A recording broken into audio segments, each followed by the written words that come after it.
นึ่งบ่เคยเห็นใต้เฮือนงามเบี้ยกับแม่ก็ตายลูกก็ตายอุ้ยไอ้เฮือนมีเจอยำลึกเลยยำลึกอายก็ไม่ได้เห็นแม่ก็ไม่ได้เห็นตายหมดแต่เขาได้เฮือนเขาคิดฮอดว่าแม่เขาทุก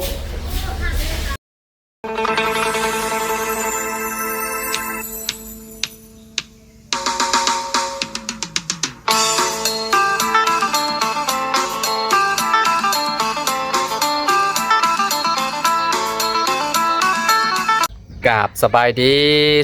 พ่อแม่พี่น้อง FC เบิร์ดสุขุสุคนเนาะมาพบมาพอกันยามยิงแรงพี่น้องอยู่ที่เฮือนซาลันแปนพอตู้7 ปีคือเก่าคือเดิมพี่น้องเนาะ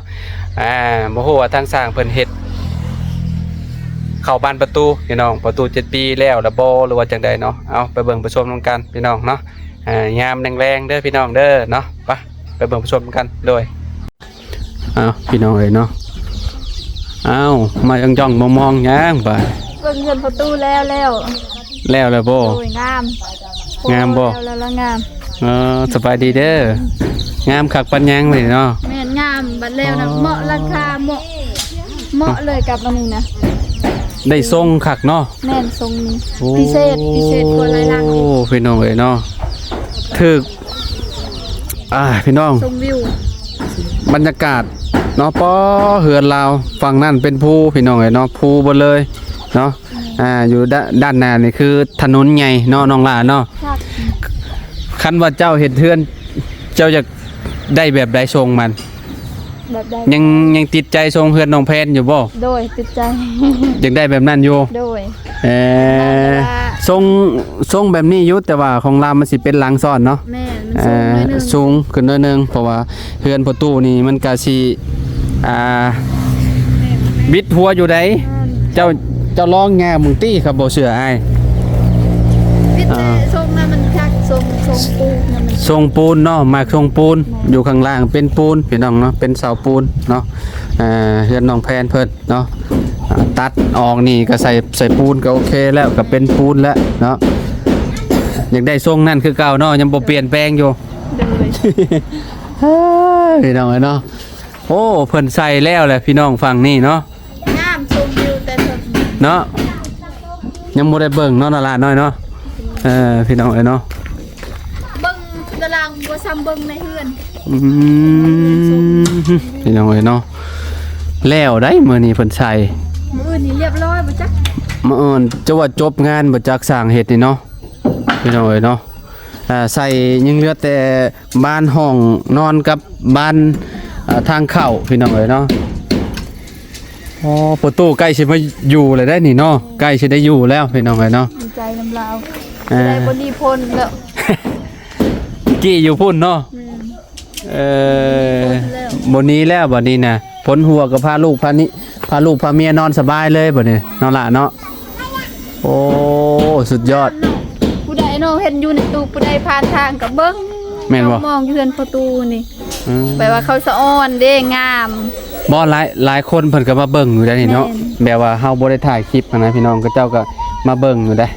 จะมาเบิ่งทรงมันอยู่เฮือนประตูนี่ขณะน้องตื่นนอนยังส่งเบิ่งเลยเดียวเบิ่งตื่นมาแล้วก็เห็นเฮือนแล้วเนาะงามเลยพี่น้องเอ้ยเนาะแบบมันกระทัดรัดดีแบบว่ามันบ่ได้ใหญ่เกินไปพอดีงามพี่น้องเอ้ยเนาะมันก็ถือว่าเนาะโอเคอ่ะพี่น้องเอ้ยเนาะสีก็เข้ากันพี่น้องเอ้ยเนาะสีประตูกับสีนี่เข้าเลยกับราคาเข้ากับลาวเลยเนาะเข้ากับทรงผู้ใหญ่พี่น้องเอ้ยเนาะมันก็บ่ได้ว่าอันสีมันกับ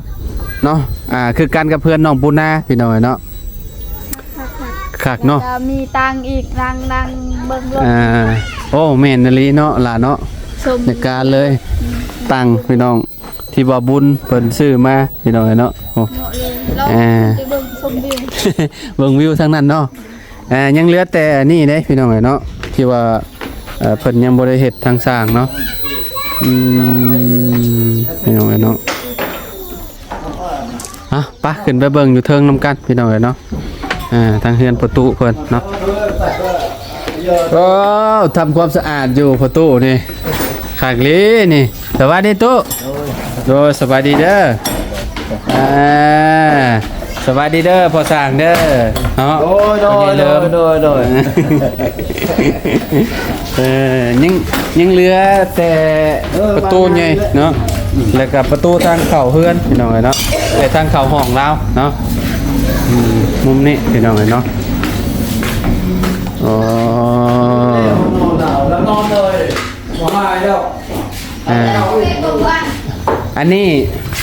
โอ้ใส่แล้วก่อนบ่จังสิทาให้เรา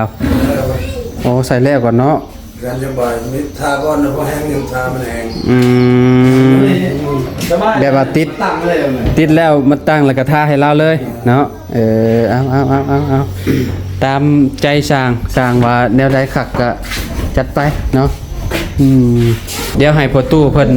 เปิดเบิ่งประตูก่อนเปิดเบิ่งดูโต๊ะลองเปิดดูเปิดเป็นอยู่บ่ใส่ยุ่งออกโอ้เจอหนทางเปิดมาฝั่งนี้พี่น้องเอ๋ยเนาะลองเปิดอีกฝั่งนี้เป็นอะไรพูดหลอกอยู่เทิงน่ะหมุนออกเอาลงยุ่งออกบาดนี่นี่อันก้อนอันโมเมนต์อันนี้นี่เอาอันเกาะมองนั่นน่ะ ก็อันนี้เลย แมนเกาะเมียนมุมนี้บาดนี่กันลมตีประตูเจ้าคักบ่ โดนดีใจแล้ว เอามุมนี้ดูตุ๊มามุมนี้ก่อนเอาเปิดก็เมียนบาดนี่โอ้ฝั่งนี้พี่น้องเนาะป้าภูเขาฝั่งนี้พี่น้องเลยเนาะบรรยากาศเนาะอากาศดีพี่น้องเลยเนาะยามแรงๆว้าวเปิดออกเลยตู้โอ้พี่น้องเลยเนาะในการเลยเห็นประตูนี่เบิ่งมุมนี้ยามเช้าๆเนาะสูดอากาศบริสุทธิ์พี่น้องเลยเนาะโอ้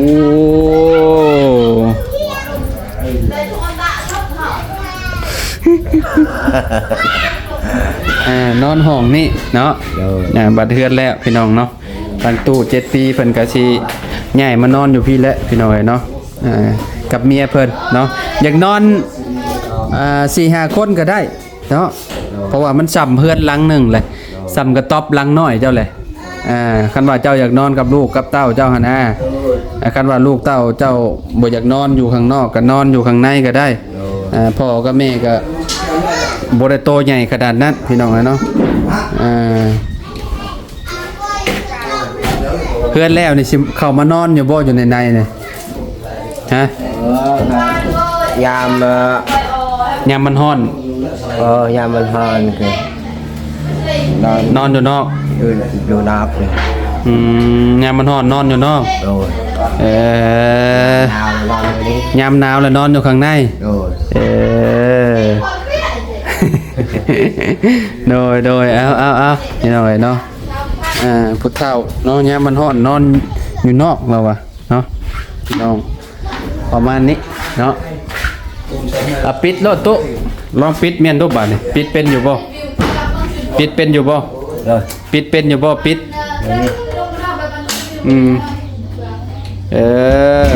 ล็อกก้อนบาทนี่ยู่ลงแห้งๆปิดเข้ามาแล้วก็ยู่ลงพอล็อกบาทนี่นี่ตัวเทิงแน่กลางคืนนี่ปิดไว้รถยันลมยันยังมันทับตัวนึงแม่มือเลยเอกคักเลยเอาดีๆนี่นะนี่ดึงตัวนี้นี่นี่นะโอ้ยคนบ่เคยมีรู้ว่าหั่นแหละคนบ่เคยมีรถเห็ดหยังยากๆเบิดเนาะนี่กลางคืนนะยันคนตกยันลมแม่นมีแต่ปิดเมียนรอดเมียนรอดเด้สร้างคนปิดเฮ็ดสิยากมุมนั้นบ่นี่เฮ็ดแม่นั่นแหละล็อกปุ๊บปั๊บจังน้อยเจ้าก็ต้องฮัดเปิดฮัดอันนั้นฮะเด้เอาลงหลอกมันน่ะเข้าเรื่องอะไรเอาไหม ฮะเด้โอ้ยประตู7 ปี เอาปิดเมียนพี่น้องเนาะเพราะว่ายันลมผัดตีกลางคืนเนาะมุมนี้คือกันมุมนี้ก็ดึงเข้ามาเมียนกันฝนตกยันฝนสาดเข้ามาโอ้ยคักบาดพี่น้องไอ้เนาะ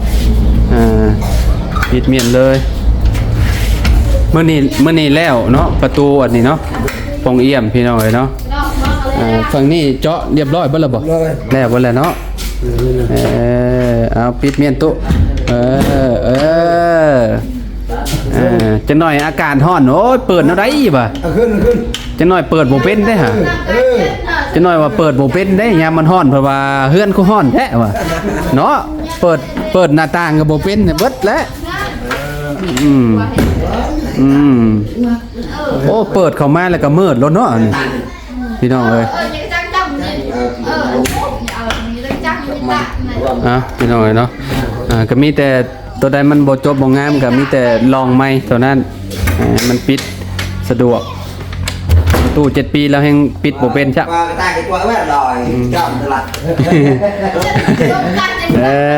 เอาเรียบร้อยพี่น้องเนาะประตูปิดเรียบร้อยไปแล้วบาดนี้เนาะประมาณนี้พี่น้องเลยเนาะเอาบันชวนนะบาดนี่สบายดีอีกคือเก้าตัวพี่น้องเลยเนาะน้องลาน้อยว่าคักเคลื่อนประตูนี่พี่น้องเลยเนาะนอนแล้วบุมีไปได้ถึงก่อนเนาะบุมีเปียกบุมียังเลยอยู่กับบอสเราอยู่อันเทือนหลังนั่นมาหลายปีเด้อเนาะละเนาะจักปีเลยเราไปอยู่นะหั่นฮะตั้งแต่น้อยแต่ก่อนเราก็อยู่มุมนี่เนาะอยู่มงเฮือนแต่เก้าเลยเราไปอยู่อันนั้นฝากบ้านน้องน้ำนั่นฝากนั่นเด้บ้านนั้นน่ะก็ตะกี้เราก็ไปอยู่ฝากเฮือนน้องน้ำบ่แม่นแต่บ้านนั้นน่ะเขาไล่มากระต๊อบซำนี้แหละแล้วเขาไล่มาแล้วไปอยู่พี่แล้วเขาไล่ไปเราอยู่มงนี่บ่ตะกี้น่ะแม่นอยู่นี่บ่พอตอนนั้นเนาะใหญ่ไปนี่อีกชุดเลยแล้วก็ใหญ่ไปอยู่พุ่นอีกแม่นจนฮอดทางสุดท้ายนี้แหละจบบนนี้แหละจบบนนี้เลยบาดนี้เป็นทางเป็นเฮือนเป็นชานลาวบาดนี้เนาะโอ้แสดงว่าเราเป็นคนหลายบ่อนลิซะเนาะอยู่หม้องเฮือนน้องน้ำก็เคยไปอยู่แล้วโอ้น้องคิดคือฟันเลยฟันมาลาวสิได้สมีเนาะว่ากับบ่คิดบ่ฟันเนาะว่าประตูเราสิมีเฮือนงามๆแบบนี้เนาะทั้งมีเฮือนทั้งมีดินเป็นของตัวเองก็สิบ่ได้แบบยกใหญ่ไปทางอื่นแล้วบัดนี้เนาะดินก็กว้างกว่าประตูมาพี่ตุพี่มานั่งพี่เดี๋ยวสิไปถามนี่เป็นจังได๋บาดนี่เมื่อวานนี่คือเห็นห้องไห้อยู่ห้องไห้บ่เมื่อวานนี่เป็นยังคือไห้ฮะไห้แล้วเบิ่งแนวบ่เคยเห็นมันยังคือว่าบ่เคยเห็นยังคกกะยังคกตำมักเผ็ดกะยังคือนั่นน่ะก็เจ๊บ่แบบความหมายเจ้าแบบเป็นแบบใดเป็นแบบใดเฮาคิดฮอดพ่อแม่เฮาอ๋อคิดฮอดพ่อแม่ได้เฮือนงามแล้วคิดฮอดพ่อแม่แม่นบ่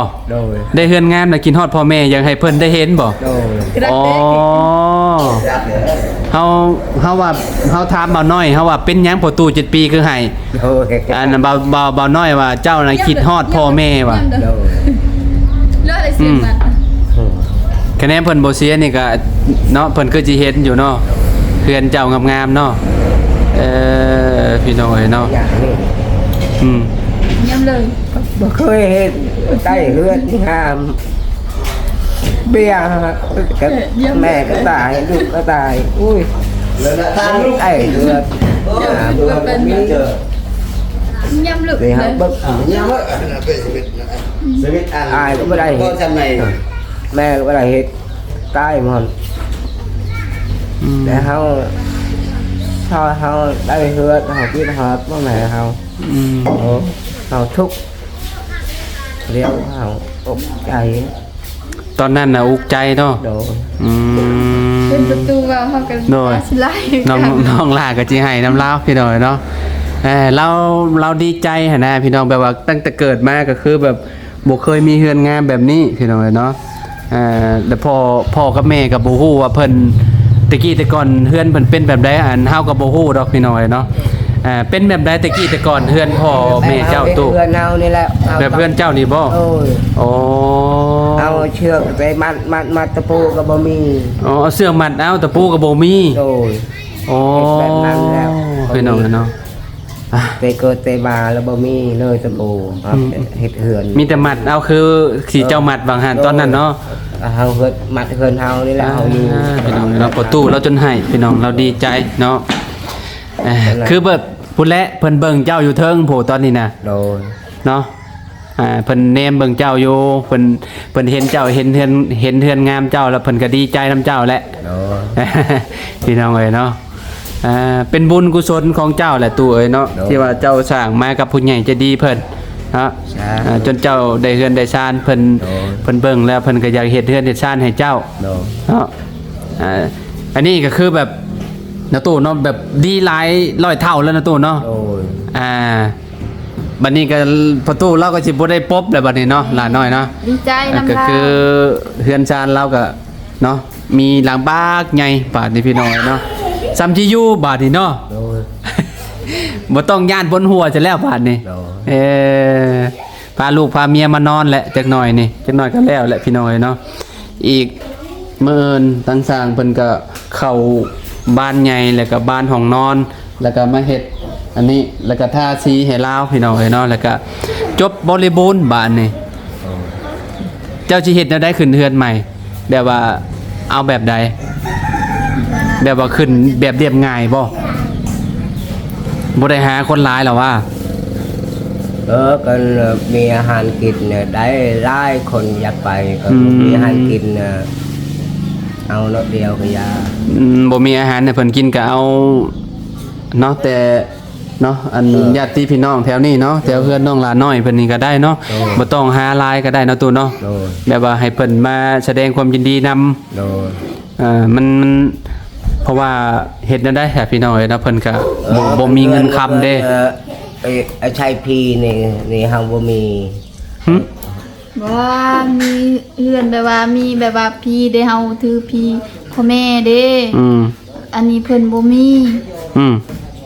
เพราะว่าบ่ได้สร้างศาบ่ได้สร้างศาไว้ก็เลยบ่มี กับบ่ต้องหลายอีหยังหลายก็ได้แม่นบ่ โดยบ่ลายก็ได้ลายก็ได้ลายก็ อ๋ ดี อคันว่าบ่มีดีกับเนาะบ่เป็นหยังเนาะ มีก็อยากกินให้คำให้คูณให้มีให้คูณมากินน้ำเฮ็ดใจ กินจักเล็กจักน้อย แม่นอันนี้เฮ็ดได้กับเพิ่นบ่มีเด้เฮาก็เข้าใจเพิ่นแนวบ่มี เฮ็ดอันใดเนาะมันต้องมีอาหารให้เพิ่นกินได้เนาะขึ้นเทือนเนาะพี่น้องเอ้ยเนาะมีเฮือนหลังงามๆอยู่ก็ถือว่าโอเคแล้วดีใจนำประตูเพิ่นเนาะพี่น้องเอ้ยเนาะมันคนเฮานี่เกิดมามันแบบต้นทุนแบบบ่คือกันมันก็บางคนก็บ่มีเฮือนมีซ่านอยู่คือประตูเพิ่นนี่แหละพี่น้องมีกระต๊อบหลังน้อยๆอยู่เนาะคันว่าบ่เนาะบ่มียูทูบเบอร์เนาะบ่มีผู้ใหญ่ใจบุญก็ประตูเราก็บ่ได้เฮือนพี่น้องเอ้ยเนาะอันนี้ก็เนาะเป็นบุญกุศลของประตูเนาะเพิ่นได้เฮือนได้ซ่านงามๆ ประตูก็อย่าลืมอีกหนึ่งส่วนหนึ่งก็เป็นผู้ใหญ่ใจดีอีกส่วนหนึ่งก็เป็นย้อนทีมงานถ้าบ่มีทีมงานก็บ่มีประตูในมื้อนี้ แม่น ประตูอย่าลืมบุญคุณ โดยที่สำคัญก็คือผู้ใหญ่เพิ่นพุ่นแหละเนาะซุมเฮาก็เป็นสะพานบุญให้เพิ่นเนาะแบบว่าอันเนาะเพิ่นสั่งให้ซุมเฮามาสร้างเฮือนให้เจ้าซุมเฮาก็เฮ็ดตามจุดประสงค์ของผู้ใหญ่เพิ่นเนาะพี่น้องเอ้ยเนาะก็คือแบบเฮ็ดเฮือนให้ประตู7ปีนี่แหละ อย่างประตูอย่าลืมแม่ผู้ใหญ่ใจดีเพิ่นที่สวยเหลือผู้ใหญ่ใจดี แม่น อย่าลืมบุญคุณเพิ่นเฮาได้ชูมือนี้ก็ ย้อนเพิ่น แม่นถ้าเพิ่นบ่อยู่ชีวิตก็บ่มีในมื้อนี้ แม่นแหละเนาะ เพิ่นได้อยู่ ที่ ยกชีวิต ที่ทางนี่ก็คือกันเนาะผู้ใหญ่ใจดีเพิ่นโอ้หลายล้านเติบแล้วนี่เนาะที่นี่เนาะ ทางชีวิตก็หาบ่ได้ แม่นเพื่อนนี่มูลค่านี่ก็หลายคือกันเพื่อนประตูนี่พี่น้องเอ้ยเนาะคันว่า ลำพังประตูให้ประตูหานี่ก็บ่ได้เฮือนหลังงามจำนี้นะตู้เนาะ โดนก็ได้เนาะ ที่ตัวเนาะอ่า ขอบใจ ดีแล้วดีแล้ว ที่ช่วยเพิ่นสร้างเพื่อนให้ แมนเนาะอีกอย่างหนึ่งก็เนาะก็ต้องขอบคุณเนาะทางนี่แหละครอบครัวน้องละน้อยเพิ่นแบบว่าไฟฟืนไฟนี่ก็มีแต่เพื่อนลาวได้พี่น้องเนาะดึงมาช่วงขึ้นยกเคลื่อนประตูก็เป็นครอบครัวน้องละน้อยที่ว่าแบบเนาะอันไปเฮ็ดอยู่เฮ็ดกินอยู่เฮือนน้องเพิ่นพี่น้องเนาะประตูนี่ก็เนาะอันถ้าไปเฮ็ดอยู่เฮือนเราก็บ่ก็คือและบ่ได้เราบ่ได้มีหยังพี่น้องเนาะ ช่วยได้ก็ช่วย แบบว่าครอบครัวน้องเพิ่นก็ดีได้พี่น้องน้องครอบครัวน้องละน้อยเพิ่นนี่ซอยประตูตอนช่วงชุมเฮาบ่ได้เข้ามาซอยประตูก็เนาะตอนเราบ่มีข้าวมีหยังก็ประตูเราก็ไปขออยู่เฮือนน้องละน้อยเนาะเบลเฮงคักเนาะ แต่เก่าเราไปนอนอยู่พี่แต่เก่าน อนอยู่เฮือน แม่ แม่นบ่นอนอยู่เฮือนจุมเจ้าเลยบ่ โดย กินข้าวกินหยังก็อยู่กินอยู่หั่นเลยเนาะอีต้นลาวเด้เห็นลาวบ่มีก็อยากให้เฮาก็บ่ได้มีดอกกับอี แต่ ต้น แต่อยากแบ่งปันเนาะ แม่น ดีแล้วเนาะเฮาเฮ็ดบุญไว้เดี๋ยวกับบุญเฮามันก็ต้องมีพี่น้องตามมาภายหลังเนาะบ่มื้อนี้ก็มื้อหน้าพี่น้องเนาะชาติก่อนพ่อตู้อาจสิทำบุญร่วมกันกับผู้ใหญ่ใจดีก็เป็นไปได้เนาะตู้เนาะพี่น้องเนาะ บางทีเพิ่นอาจจะเป็นพี่เป็นน้องกันแต่ชาติก่อนก็อันนี้ก็เป็นไปได้เลยพี่น้องเฮากับน้องเฮากับบ่ฮู้คือกันเนาะบุญอันนี้ประตูนี่ บุญใดเนาะถ้าบ่มีบุญนี่บ่ได้เฮือนหลังงามจะมีได้ตัว ว่าเพิ่นสิได้เฮือนทางดิน เนาะ ตามซ้ำนี่ เนาะ ก็บ่คิดแล้วเนาะว่าสิได้อันนี้ก็บุญแล้ว น้องก็เคยคิดอยู่บ่ว่าเราสิได้เฮือนหลังงามจะมี บ่คิดนะน้องก็คิดน้องทบิดน้องนะน้องคิดในใจว่าโอ้คนช่วยเหลือเขาหาคนทุกข์คือบ่มาช่วยเหลือเพิ่นแบบเพิ่นทุกข์แต่น้องก็บ่ฮู้ว่าถ้ากับเบิ่งคลิปเข้าใจว่าคนทุกข์นะทั่วโลกบ่แม่นว่าผู้เดียวลาวไปก็ทุกข์หมด แม่นบ่ได้มีแต่ผู้ตู้ผู้เดียวแม่นบ่ แม่นหลายคนถูก หลายคน ถ้าปิด เนาะ นะน้องบ่มีโทรศัพท์น้องก็คิดว่าโอ้เขาเจ้าคือบ่มาช่วย ในโลกนี้มีแต่ลาวถูกน้องคิดแบบนั้น พอน้องบริเข้าสังคมเด้ โดย เห็นชุมอายมาแล้วเขา YouTube เบิ่ง YouTube แล้ว โด เห็น ยประเทศ แม่น คนที่ทุกข์กว่าประตูนี่ก็มีบ่อึด โดย ชีวิตเฮามันต่างกัน โดย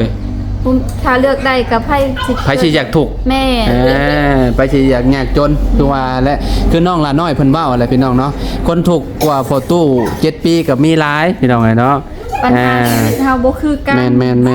เนาะก็คือเป็นบุญของเจ้าแหละตู้เอ้ยเนาะได้เฮือนได้ซานงามๆตู้เอ้ยเนาะมีแต่ฝากพอตู้อวยพรอวยไส้ให้ผู้ใหญ่ทั้ง3ท่านบังดูอวยพรอวยไส้เพิ่นขอบคุณเพิ่นขอบใจเพิ่นนั่นแหละเนาะใส่ชาทุกขับไงเอ้ยมีไอ้ได้อยู่คนมีแห้งเรารวยคือเก่าแล้วได้เงินได้คำไปตลอดปลอดภัยเอา บ่ออกใจบ่ แล้วก็บ่ฮู้จักความลาวบันไดพี่น้องก็เคยบอกเราหลายเทื่อแหละเนาะ อันนี้ แต่ว่า เราเป็นแล้ว อันนี้เรายังใครเติบได้ตะกี้ตอนเข้ามาแรกๆนี่แทบสิเว้าความลาวบ่ได้สังเกตเบิ่งลูกลาวน่ะอาเบลน่ะแทบสิโอ้ยบ่ฮู้เลยบ่เป็นหยังเลยพี่น้องเว้าได้อยู่คำเดียวภาษาลาวกายหันคือแบบมีแต่ยิ้มอย่างเดียวเวลาเฮาเว้าหยังไปก็เงียบเนาะลาน้อยเนาะแบบลาวนี่ยังไป ตอนเบาลี่ไปถ่ายนั่นเด็กน้อยนั่นพากันซุ่มเขาหัวเราะเด้พอเพิ่นเวลาบ่เป็นเด้เขาพากันหัวแบบว่าเราตลก7ปีอายุ7ปีเมื่อ3ปีแล้วเด็กน้อยเขาแม่นควันเพิ่นเด้ แม่นเราบ่ฮู้เด้พี่น้องเนาะเมียเจ้ายังเว้าภาษาลาวยังบ่ได้อยู่เนาะบ่ได้เลยอยาก บ่เป็นหยังซะเนาะดีใจนะพี่น้องเนาะเฮือนก็ได้หลังงามๆพี่น้องเนาะที่กับมองโอ้คักเลยพี่น้องเนาะมองใกล้ๆเฮือนน้องหลาน้อยเลยมีหยังก็ห้องใส่กันได้พี่น้องเลยเนาะเฮือนลังมีคำคูณเด้อตู้คำคูณอยู่ เย็นเป็นสุขตู้เอ้ยเนาะ เพื่อนก็มีแล้วมีแต่หาอย่างเดียว แมนมีแต่หา คันน้องหาเฮาก็มี หาเงินเลี้ยงลูกเลี้ยงเมีย โดย อยู่นำกันจนเฒ่าจนแก่เด้อตู่เด้อทุกข์แล้วมีซัมมูซัมพูแล้ว แมนสมูแล้วมีเฮือนอยู่แล้ว ทานเราชอยเอาทุก อืม เขาไม่ได้ลืมเลย ดีแล้วโดยเอาไปซะพี่น้องเอ้ยเนาะมื้ออื่นจังว่ากันใหม่อีกเด้อพี่น้องเด้อเนาะมาลุ้นนํกันว่ามื้ออื่นทางสร้างเพิ่นสิเฮ็ดแล้วบ่เฮือนประตู7ปีเนาะคันว่าแล้วนี่ก็สิจ่ายค่าสร้างแล้วก็สิเดินทางแล้วได้เดินทางกลับบ้านปะประตูแล้วได้มามื้อนี้มื้อที่5แหละ6มื้อ7มื้อสิเข้าอาทิตย์หนึงแล้วพี่น้องเอ้ยเนาะก็ถือว่าไวเด้มาแป๊บๆสิฮอดอาทิตย์แหละพี่น้องเอ้ยเนาะวันเวลาคือว่าแหละบ่ท่าคนพี่น้องเนาะน้ำไหลบ่ท่าป้าพี่น้องวันเวลาบ่ท่าคนว่าซั่นเนาะบ่มีคำคมมาอีกวันนี้